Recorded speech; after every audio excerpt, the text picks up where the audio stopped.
എല്ലാവർക്കും സ്വാഗതം. ഇന്ന് എനിക്ക് നല്ല പച്ചപ്പയർ കിട്ടിയിട്ടുണ്ട്. അത് നല്ലൊരു മെഴുക്ക് പുരട്ടി ഉണ്ടാക്കാം.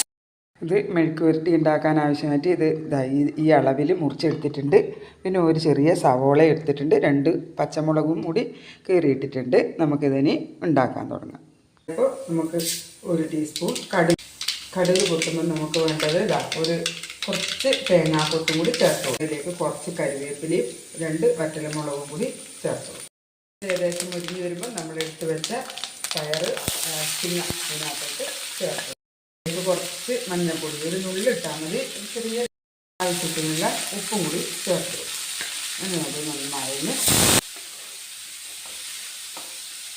ഒട്ടും വെള്ളമൊന്നും ചേർക്കണ്ട. തീ കുറച്ച് വെച്ചിട്ട് നമുക്കൊന്ന് മൂടി വെക്കാം. മെഴുക്ക് പുരട്ടിയുടെ റെഡി ആയിക്കൊണ്ടിരിക്കുന്നുണ്ട്. നമുക്കിതൊന്ന് ഇളക്കിയിട്ടുണ്ട്. വെളുത്തുള്ളി ചതച്ചിട്ടിട്ടുണ്ട്. ആവശ്യമുള്ളവർക്ക് ഇട്ടാൽ മതി. നമുക്കിവിടെ അത് ഇഷ്ടമാണ്, അതുകൊണ്ടാണ് ഇട്ടത്. അപ്പോൾ ഇതാ നമ്മുടെ പയർ മെഴുക്ക് പുരട്ടിയുടെ റെഡി ആയിട്ടുണ്ട്. എല്ലാവരും ഇഷ്ടപ്പെട്ടെങ്കിൽ ലൈക്ക് ചെയ്യണേ.